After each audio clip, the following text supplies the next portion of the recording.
सहनावतु सहनौ भुनक्तु सह वीर्यं करवावहै तेजस्विनावधीतमस्तु मा विद्विषावहै। ॐ शान्ति शान्ति शान्तिः।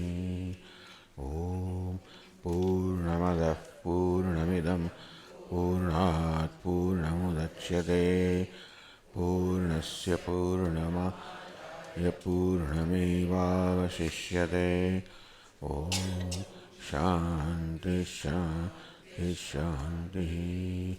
श्रुतिस्मृतिपुराणानाम् आलयं करुणालयं नमामि भगवत्पादं शङ्करं लोकशङ्करं शङ्करं शङ्कराचार्यं केशवं बादरायणं सूत्रभाष्यकृतौ वन्दे भगवन्तौ पुनः पुनः। ईश्वरो गुरुरात्मेति मूर्तिभेदविभागिने व्योमवद्व्याप्तदेहाय दक्षिणामूर्तये नमः।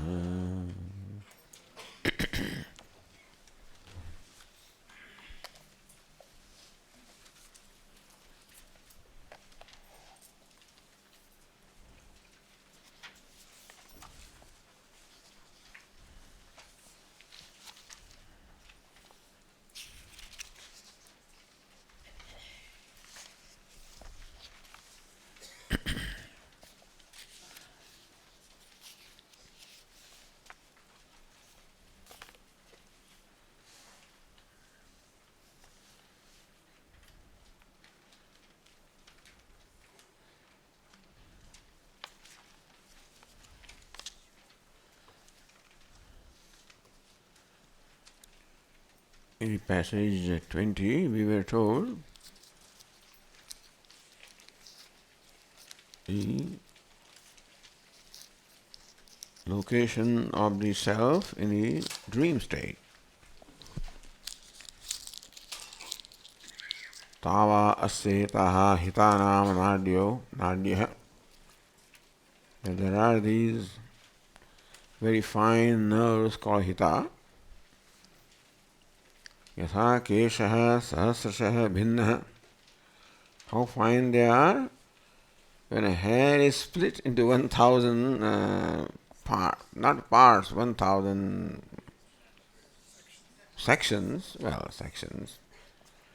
So not vertically, horizontally hair is split in, so it's just a matter of imagination how fine that is. So fine are these nerves called hita. Tavata animna tishtati. So these nerves are like this atomic fine nerves, and sometimes even the number also is given, but that's not given here. Shuklasya, Neelasya, Pingalasya, Haritasya, Lohitasya, Purnaha. These nerves are transparent and they are filled with serums of different colors. Blue, white and blue and yellow and red and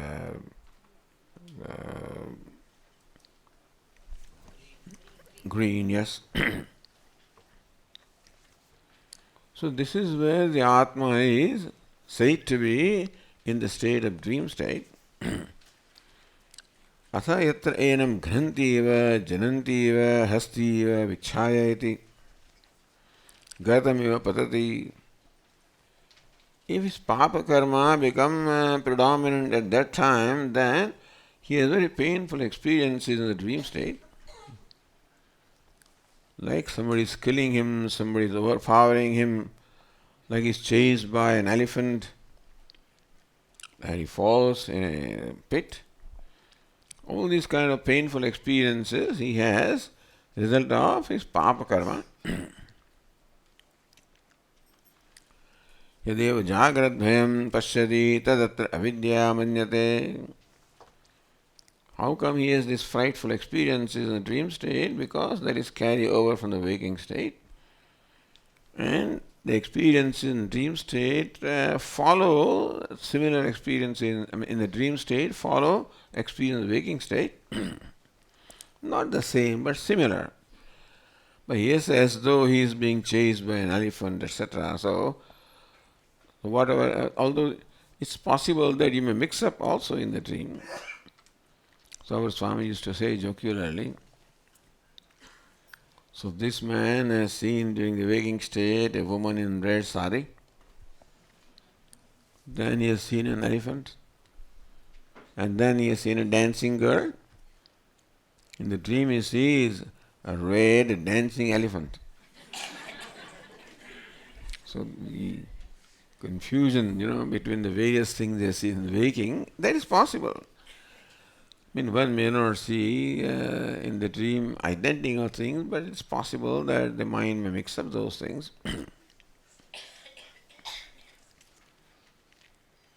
Yadeva jagradbhyam pashyati tad atra vidya manyate. Because of ignorance, he doesn't know that he is dreaming. And for the dreamer, the dream world is real, and therefore whatever he experiences there is real. Then, if his punya karmas become manifest, asayatra devaiva, rajaiva, sometimes he experiences that he is God, he is king, that would be the result of his punya karma, the virtuous deeds. And if he is a wise person, then idam sarvaha smiti, aham idam sarvam, sarvosmiti, I am alone in everything, I am all, I am non-dual.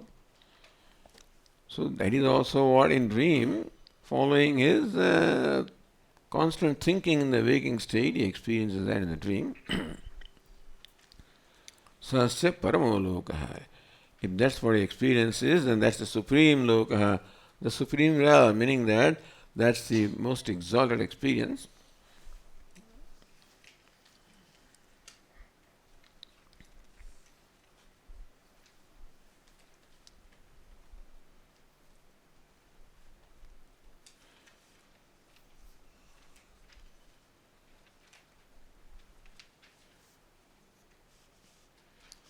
Continuing the description of the deep sleep state in the passage 21.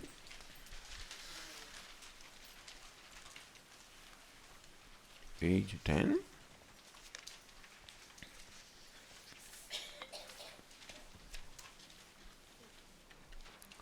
Tadvai asya atichandaha अपहरपाप्मा अभयम रूपम तद्यथा प्रेयास्त्रिया संपरिष्वक्तः न बाह्यं किंचन वेद न आन्तरम् एवं एव अयं पुरुषः प्राज्ञेन आत्मना संपरिष्वक्तः न बाह्यं किंचन वेद आन्तरं तद्वै अस्य एतत् आप्तकामम् आत्मकामम् अकामं रूपं शोकान्तरम्.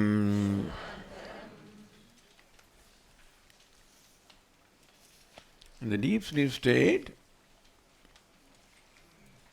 asya etat adichandaha apahada papma abhayam rupam. Adichandaha, he has transcended all his chandas or the desires. Apahada papma, he is devoid of all the papa or the sins. Abhayam rupam, there he is fearless. So this is the essential nature of Atma, which is what exists. Earlier was a dream experience, understand? Now is a deep sleep experience. In deep sleep now, there is no identification of any kind. A dream, we lose identification with the gross body as well as with our sense organs of perception or action. But there is identification in a dream with a part of the mind, and therefore the dream world is projected, and this is what the dreamer experiences. Even that identification also is given up in the deep sleep state.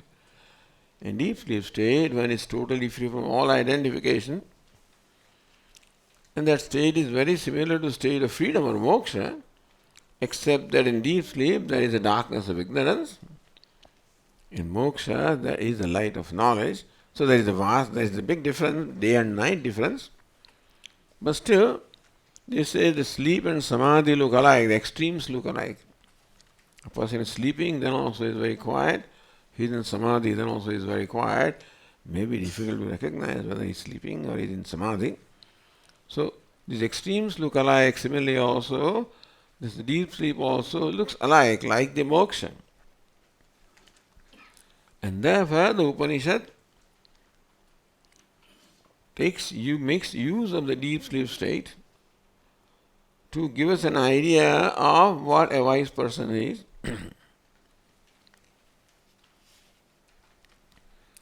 Tadvayasye tat adichandaha apaharapapma abhayam rupam. At that time, he becomes free from all the chandas or all the desires. Kama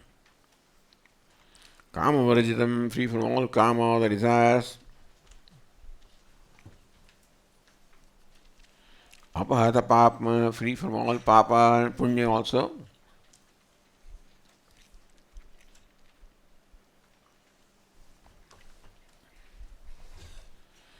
So does it mean that Atma is sleep? Now you say that Atma is Swam Jyoti, self-effulgent.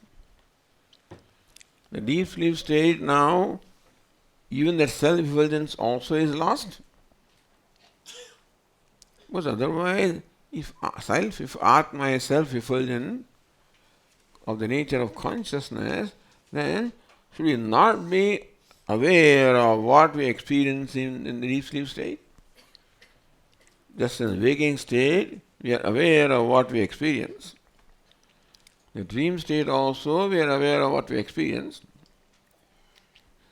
The deep sleep state, should we not be aware also of what we experience in deep sleep? As I said, what is deep sleep? Where there is no identification of the gross body, no identification of subtle body, meaning the sense organs and the mind also. There is only identification of causal body or ignorance. That being the case, I am not liberated, but then the description is similar to that of a liberated person. So sometimes the question is, doesn't one become so? After all, Atma is consciousness in nature. Should not Atma also be aware of what he experiences in the deep sleep state? Should he not be aware of, the state of bliss or happiness that he experiences? But there is no awareness in deep sleep. Self, who is of the nature of awareness, does not have awareness in the deep sleep state. Does it not sound strange? The self or Atma, who is of the nature of awareness or consciousness, is not aware of anything in deep sleep state. How can that be?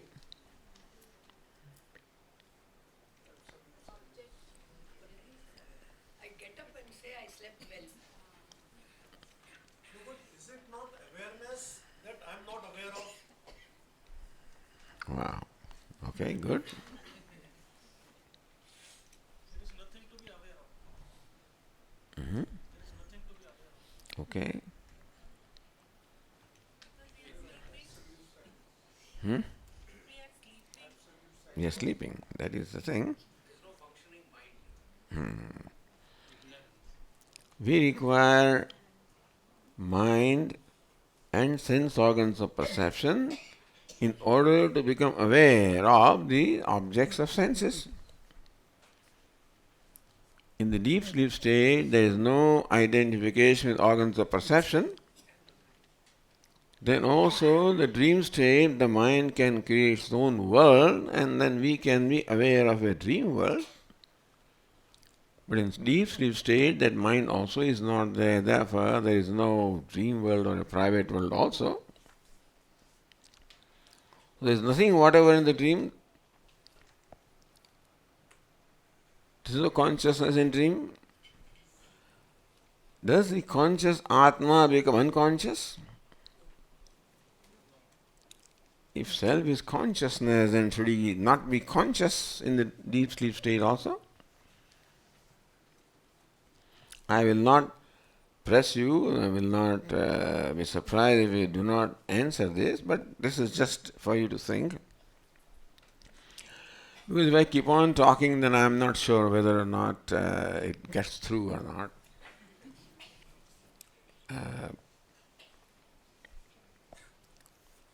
But then, it is true now that Atma is consciousness.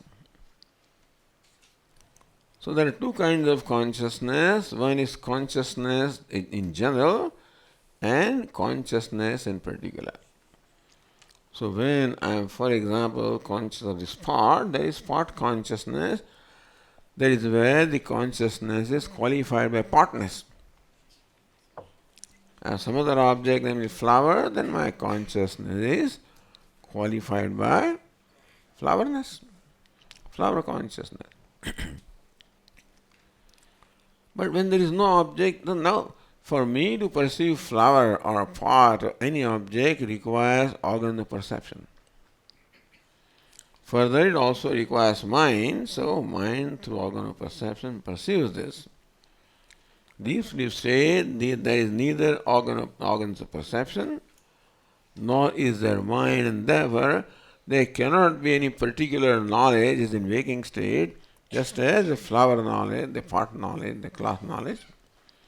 Meaning knowledge qualified by flower, knowledge qualified by pot, knowledge qualified by cloth. But does it mean there is no knowledge? The qualification. So sense organs in the mind make the knowledge qualified. They are not there, therefore the qualified knowledge of particular knowledge is not there in deep sleep state, but unqualified knowledge is there. Call it unqualified knowledge, call it consciousness. It is there because it can not be there. Consciousness being the nature of the self, self can never not be conscious.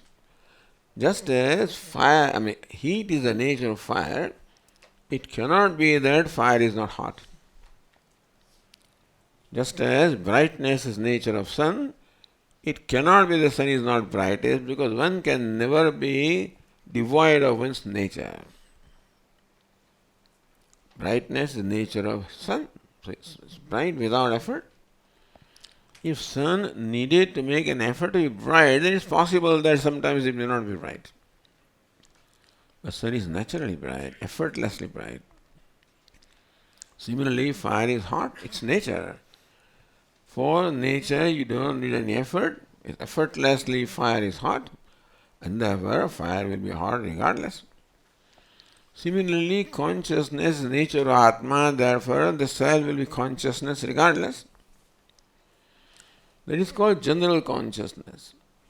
And that consciousness becomes particular consciousness when it gets associated with the mind and the sense organs.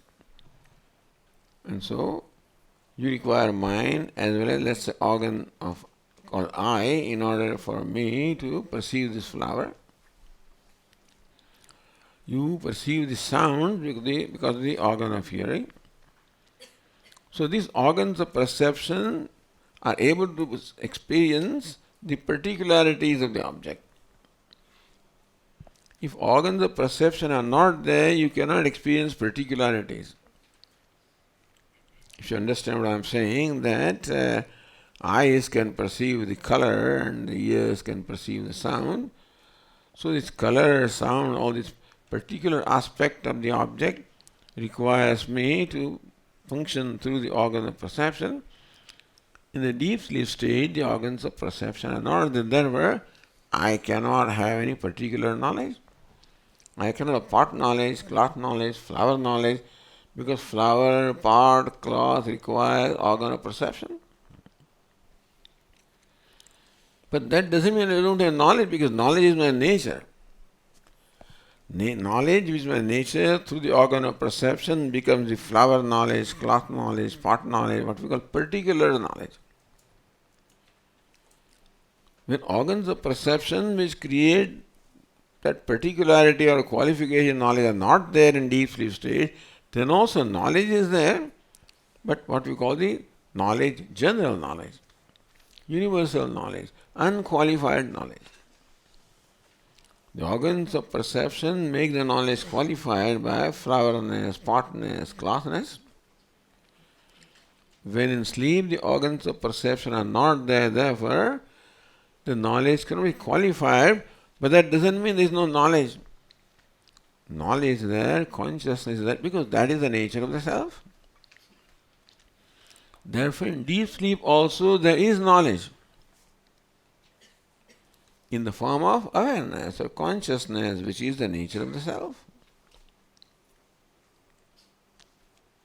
But we do not have mind and sense organs in deep sleep state. It is mind and sense organs which in fact are able to perceive the particular aspects like the flower, like the pot. That when deep sleep we cannot have particular knowledge, qualified knowledge, but we have unqualified knowledge which is the nature of the self.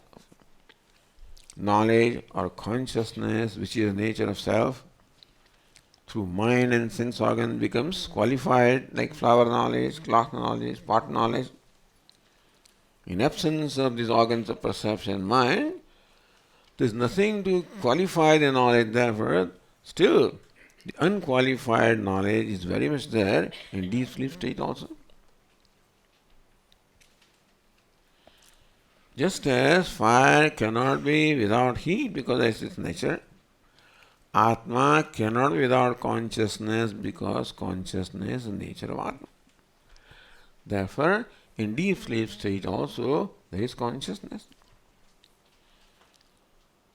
But then there is not the mind and not the sense organs which create particularized consciousness. Let me give you an example. In pitch darkness, I cannot see anything. No, a blind person also does not see anything. And I, who is a sighted person, also does not see anything in deep sleep state. I mean, in the darkness. So when I do not see anything in darkness, does it mean I am blind? When I do not see anything in darkness, does it mean that I am blind? But if I have eyes, then I should be seeing, is it not so? In pitch darkness, I don't see anything. Or do I see something?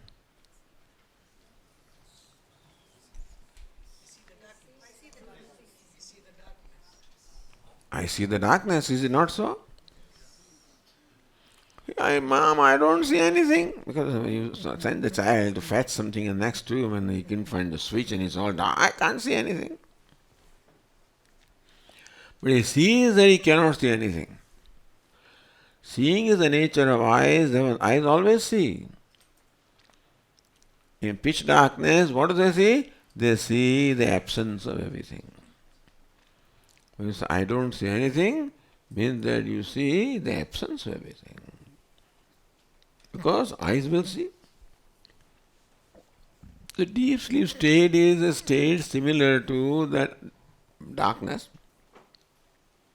When eyes are there and therefore eyes always see, just as in darkness also eyes see, but do not see anything particular because there is nothing particular there because you require light to particularize things.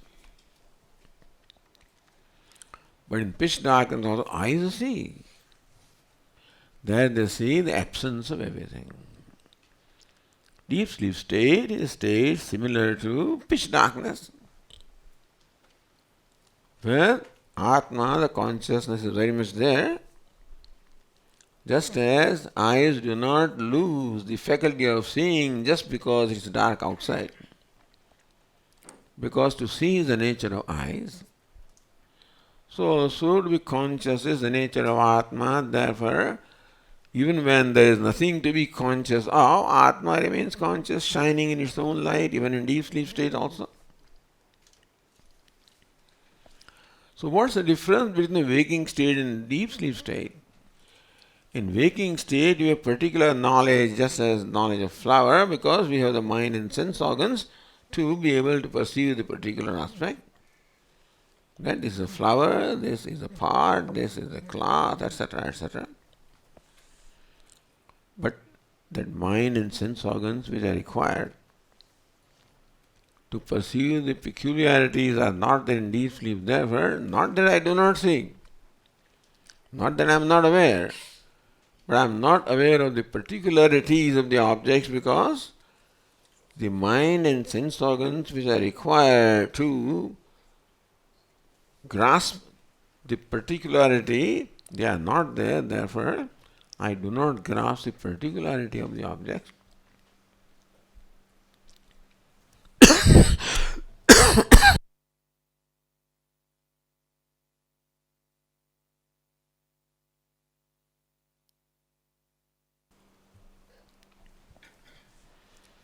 Therefore, in deep sleep also, Atma very much sees. By saying it's very much conscious. Because consciousness, nature of Atma, it cannot be that it is not conscious. But it's not conscious of any particular thing in deep sleep because it is mind and sense organs that are able to perceive the particularities of objects, and these faculties are not there in deep sleep state. Therefore, the mind does not see particularities. I am sleeping, I am fast asleep, there may be the whole world around me, but I do not see because the faculty is required for me to see, namely the mind and sense organs, they are not there in deep sleep state. So I see and still do not see, you understand? In deep sleep state, I see because awareness is my nature, therefore Atma always aware. You can say that it sees.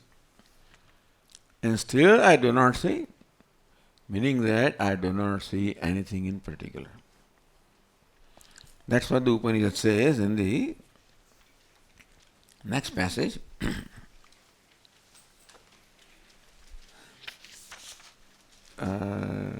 No. Okay, passage after that.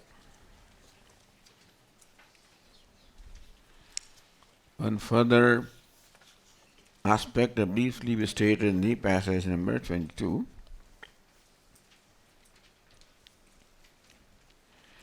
Atra pita apita bhavati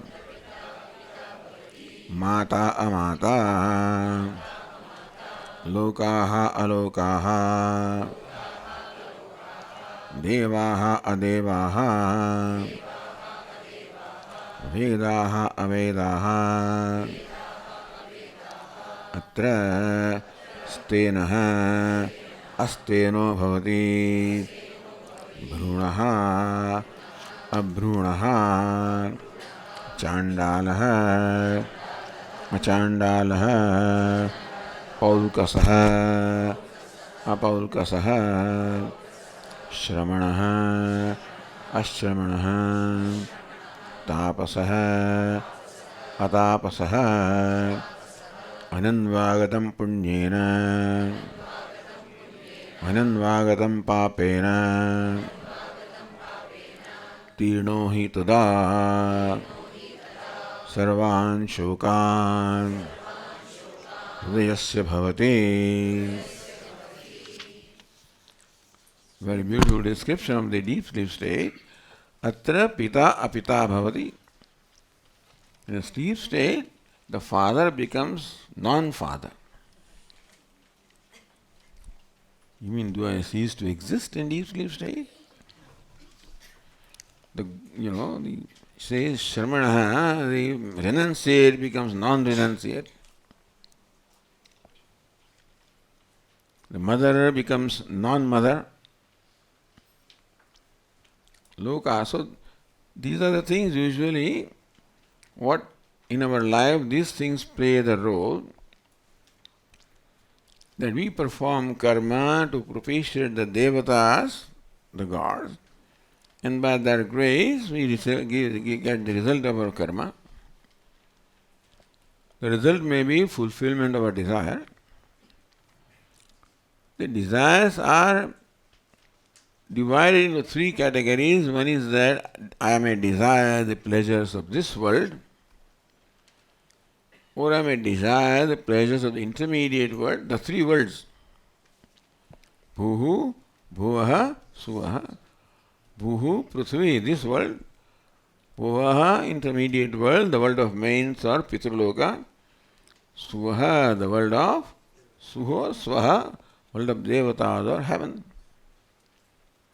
So three worlds, sometimes 7 worlds, etc. But the rest of the world will be included in Swarga. So lokaha, what are lokaha? Bhuhu, bhuvaha, swaha or suvaha. This world, the intermediate world, is the heaven. For getting those lokaha, they are the result of the punya karma that you perform, and therefore you perform karma. Now, how do you get the knowledge of karma? From the Veda. So Vedas give us the knowledge of karma rituals. We perform those rituals, as a result we get the desired result or desired pleasure. And depending upon your desire, you get the pleasure of this world, of the intermediate world, or the heaven. That's the setup. That is why you find the mention of this Deva and Loka and Veda, etc. You wonder where they come from. But then, Lokaha, Alokaha, Bhavati. Lokaha means what? Bhuhu, Bhuvaha, Suvaha. This world, intermediate world, the heaven. Then the Alokaha, there is no heavenness, there is no this worldness, there is no intermediate worldness, no Pitraloka. Devaha, Adevaha. We were able to acquire those worlds because of the grace of the Devatas, because we perform particular rituals. How did we perform them? Vedaha, Avedaha. From Vedas we got the knowledge of the rituals, performed the rituals, and got the results in the form of those various lokas or pleasures. So that is the reason why this Loka, Deva, Veda are mentioned here is because of this, that Veda is a source of knowledge of how to perform rituals. We perform rituals to propitiate Devatas, and by the grace of Devatas we get pleasures, happiness in form of Lokas. That is just by the way, but so if you wonder why these Lokaha, Devaha, Vedaha, why are they mentioned? They mentioned because there was a daily routine things for the people in the Vedic times. Atrasteno asteno bhavati. The thief becomes non-thief. How come? The father becomes non-father. The mother becomes non-mother. In the deep sleep state. A Swami becomes non-Swami. So who is a Swami? The one who is identified with this particular upadhi. Then I have identity called the Swami, that I am a father, that I am mother, All of these identities of an individual come from identification with upadhi. Basically, Swami is not the name of Atma. Swami is really the quality or attribute of this body, mind, sense complex. So also Father. so also mother. And what it means is that in deep sleep state, I become free from all identifications. Because then only I can sleep. So first the identification, the body goes, then the mind also goes, then I fall asleep. There is sound sleep. There is in deep sleep or dreamless sleep or sound sleep. I am not aware of my body, not aware of my sense organs, not aware of my mind. And because I am not aware, there cannot be identification. The reason I am identified with this body is because I am aware of the body. This body is there and I am aware of it, therefore the identification takes place. The mind is there and I am aware of the mind, therefore identification of the mind takes place. But if they are not there, body is not there, I cannot be aware of it, so identification cannot be. Sense organs are not there, they cannot be identification. Mind is not there, there cannot be identification. In the deep sleep state, this body is not there. Well, where does it go, Swami? We see it there. It is not there for the sleeping person. A sleeper as though withdraws into a special, cave or something like that. He is no more in our world. The person who is sleeping is not in our world. He has withdrawn himself or herself into a cave from the world of the body, world of the sense organs, world of the mind, given by identifications. And so, in the deep sleep state, he is unaware of all of this. Therefore, he does not judge himself. The moment I become aware of the body, I judge myself. As a man or a woman or a father or a mother, all of these are attributes of the body. It is my habit that whatever I become aware of, then I judge myself. So father is not really the nature of Atma. Atma as though becomes father by identifying himself with the body. Atma as though becomes mother again by identification. In the deep sleep state, the body is not there, therefore he cannot identify, therefore he cannot judge himself as father. Pita apita bhavati. The one who thought himself as father in the deep sleep does not remain father. The one who thought oneself as mother in the waking state does not remain mother in the deep sleep state. That means what? Father is an incidental attribute. Mother is an incidental attribute. We call incidental because it can be given up. What is natural cannot be given up. Atma cannot give up consciousness because that is nature.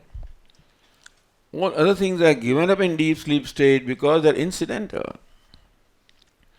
Therefore, the true nature of Atma in a way becomes evident in deep sleep because Atma is free from all identifications in its natural state. The only problem is that there is no awareness, and therefore poor fellow does not know that I am awareness, I am free, and etc. Because of the darkness of sleep. Otherwise, in sleep, he is in a state which is very similar to state of liberation. But just two extremes. Two extremes. In liberation, there is light of knowledge. In deep sleep, there is darkness of ignorance. But otherwise, they are like two extremes. They look alike. Therefore, the example of deep sleep serves a purpose of helping us to understand what it is to be liberated. What a liberated person is. So, Pita apita bhavati. Pita means father, and father was a judgment that one had because of identification with the body. Because that identification goes away in the deep sleep state, therefore, he no more takes himself as father. Father has ceased to be father, you can say, because it was a result of identification. If Atma was father, non-father. One cannot give up one's nature, understand? One can give up what is incidental. I can give up my garment, because incidental. I cannot give up his hand or leg, which is natural. And so Atma cannot give up the consciousness, the nature. Everything else is incidental. That Atma is father, Atma is mother, he X, Y, Z, he is virtuous, vicious, whatever. All of these are acquired attributes. And therefore they can be given up. No sooner we wake up, we identify and acquire all those attributes, or superimpose all those attributes. You don't acquire. Atma does not become father. Atma does not become mother in the waking state also. Father and mother all belong to this upadhi. But as soon as we wake up, by habit we identify with upadhi and then I call myself father. And as Puja Swami says, then the blood pressure rises. Because he recognizes himself as father, then immediately remembers his son. That 18-year-old, young man with broad chest. He doesn't button his shirt. He wears the mala given by his mother. He has a big motorbike from which he has removed the silencer. And rides the motorbike, announcing himself in the whole world. Father means he thinks of his son. Mom he thinks of his son, then his blood pressure rises, In deep sleep state, the father is free. Because there is no fatherness. So there is no blood pressure, no tension, no samsara. Moment he wakes up, becomes father, means all samsara. Mother means all samsara. Husband samsara. Any identification is samsara. Because there are going to be problems. There are all different roles, in fact.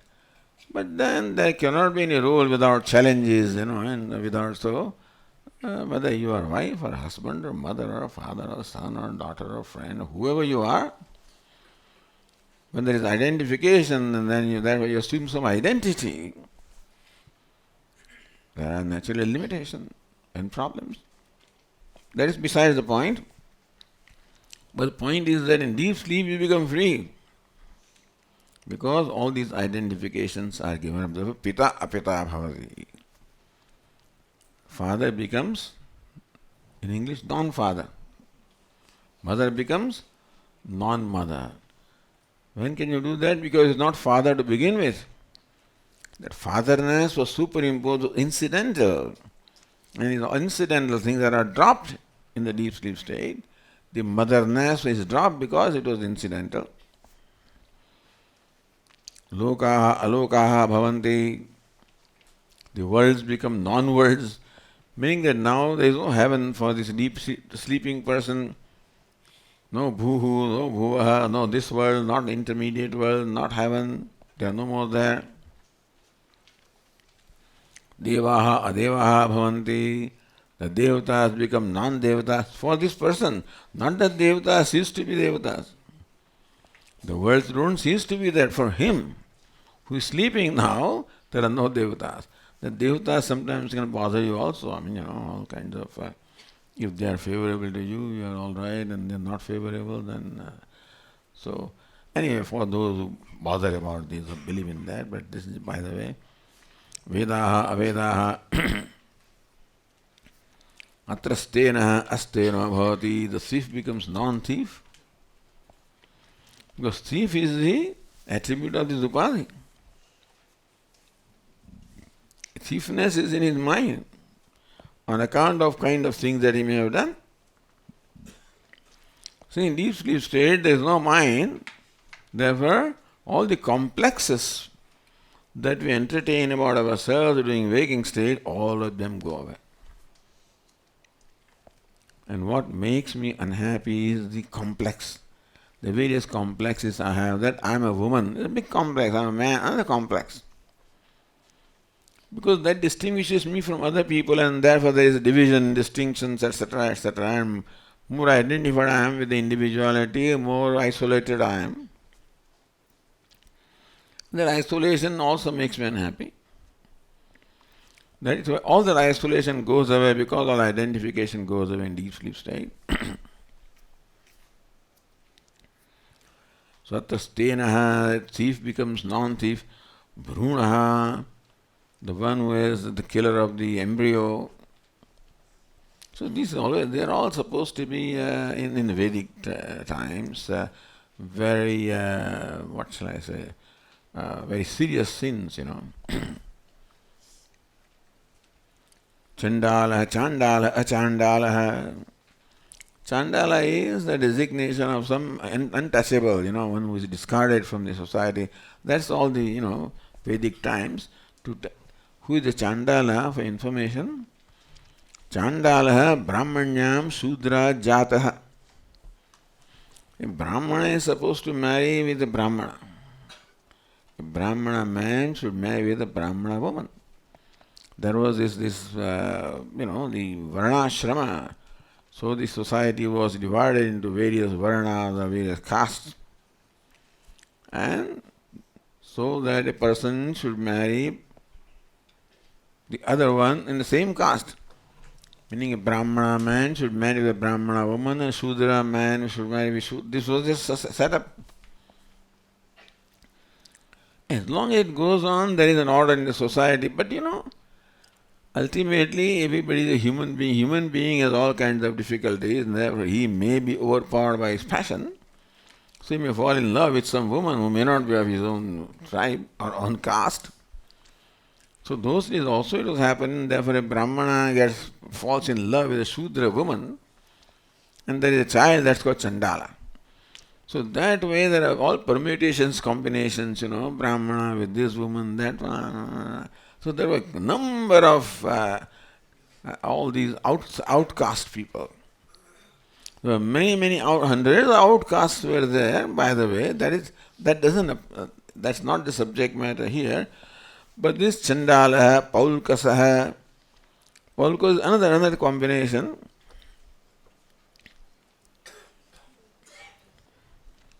So, Shudrayam, Brahmana, Jataha, Nishadaha. So when a Brahmana woman marries or whatever, so Brahmana with a Shudra woman, the child is called Nishada. Kshatriyanam Jataha. Kshatriya, Brahmana with Kshatriya woman, the progeny is called Pulkasa. That doesn't matter to you and me, but because these words are mentioned here, what I'm saying is that there were all the, so many different castes were there. And this is where the problem of the society is there, because of the caste system was meant for organizing the society. But anything that serves a good purpose also, when abused, can become a problem. So when the caste system is not managed properly, the leaders of the caste, there should be flexibility. So that's what a person from the United States asked me, Swami, but can a carpenter become a goldsmith? I said no. Carpenter is carpenter, goldsmith is gold. So Swamiji would proudly say, that a carpenter's son is a carpenter, and that is all right. But suppose he doesn't want to do carpentry. Suppose carpenter's son wants to do something else. He wants to be a tailor. He wants to be a businessman. Maybe he may have, but that is not allowed there. If there is a strict caste system, then you are not allowed to do something else. Otherwise you will be outcast, etc. So anyway, there were many benefits of caste system. At the same time, when not managed in a mature manner, it can also become a problem.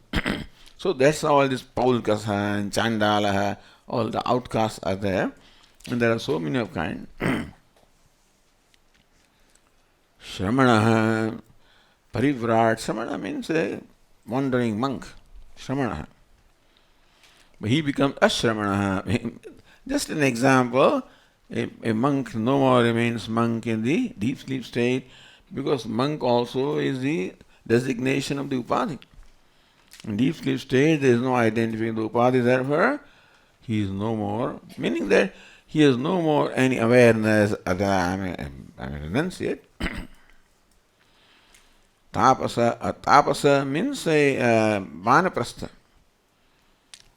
So brahmachari, the next is grihastha, vanaprastha. Vanaprastha also is called tapasa because in the state of vanaprastha, the main sadhana is tapas or the penance, So with different austerities they perform. So they go to forest and perform different austerities. Anyway, so that tapasa becomes atapasa.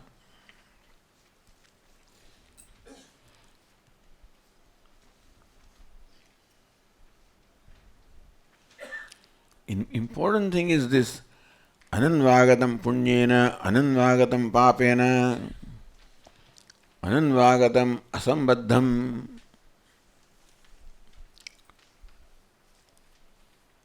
Anu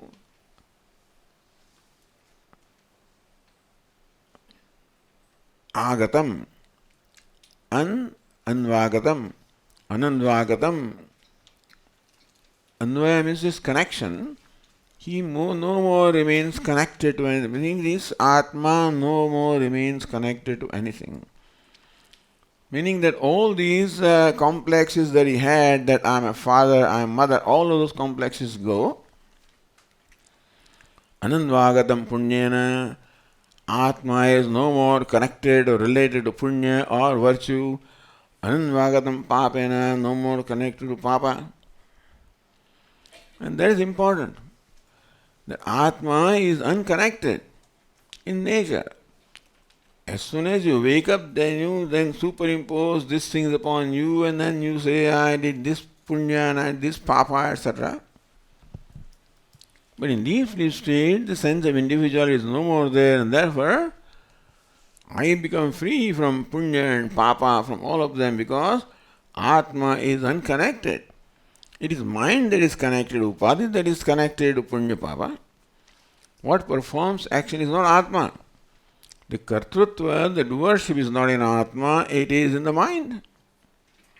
So it's the mind and sense organs together perform the actions. Because of identification, I think I perform the action. I think that I am speaking. In reality, it's organ of speech that is speaking. You think that you are listening, I am listening. It's organ of hearing that is listening. But we just habitually identify ourselves with this body, mind, sense complex. Entertain these various notions or complexes about ourselves. And ultimately, knowledge means to recognize that all these complexes are due to the identification which is not really there. So, de-identify. Anandvagatas punyena, anandvagatas papena, Atma is unconnected to punya, unconnected to papa, unconnected to everything. But punya papa is mentioned here because this tenaha, bhrunaha, all these fellows are mentioned. Therefore, you feel that I'm a papi, I'm a virtuous man, I'm a vicious person, etc. All virtue, all vice, all of these, Atma becomes free from all virtue and vice. Always free. But then identified with the body, and therefore he thought that I'm a virtuous person, I'm a vicious person. So, this is important. Anandvagadam punyena, anandvagadam papena. The self is unconnected with punya, self is unconnected with papa, with virtue and vice. So in the Vedic times you find a lot of mention of this punya, papa, virtue and vice, karma. Vedic society was much based on karma, on the duty. And so everybody was supposed to perform that duty. If you perform them as specified, it is called virtuous action. And if you violate what is specified, it's a vicious action. You cannot always be virtuous because sometimes you get fed up. to follow all the discipline all the time. No, in order to be virtuous person, then you must perform virtuous actions. That means that you must be disciplined person. But sometimes you get angry and say something which is not virtuous. So whenever a person gets overcome by any of these impulses, such as anger, such as lust, such as greed, then whatever person does is going to be a violent action. That is when I am going to violate the values, violate the norms, violate the order. The action will be called papa karma or vicious action. So there is nobody in the world who is free from that. Someday you will get angry. Someday, however disciplined you are, however control you over your mind, but still somebody can, keep on turning the key until you ultimately you blow up. And so everybody is subject to that kind of a thing, and therefore there is nobody who is free from papa. Punya requires discipline, awareness. Papa doesn't require. Papa is that which is done when you're not aware. As long as I'm aware, I'm a disciplined person. When I'm not aware, when my anger or my impulse takes over me, then I am no more a disciplined person. Then I am not even a Swami at that time. An angry person is whatever Rakshasa it becomes, Depends on the intensity of anger. But anyway, so therefore this is how papa happens. Papa means a vicious action. And that happens when my mind is overcome by one of the impulses of either lust, anger, greed. And it is going to happen to somebody because potentially it's all there in us. When I am awareful, disciplined, then I keep them under control and don't show them or do not get overcome by them. But there are times when I may not be disciplined. There are times when I am not in control of myself. That time all these things that are unconsciously stored in there, they come up. And so any human being will today or tomorrow perform an action out of anger, or out of greed, or out of lust, kama, krodha, lobha. That will be violent. I will hurt somebody. Whenever I act of greed or anger or lust, I'm going to hurt somebody. It is going to be a violent action. So that's called a papa karma.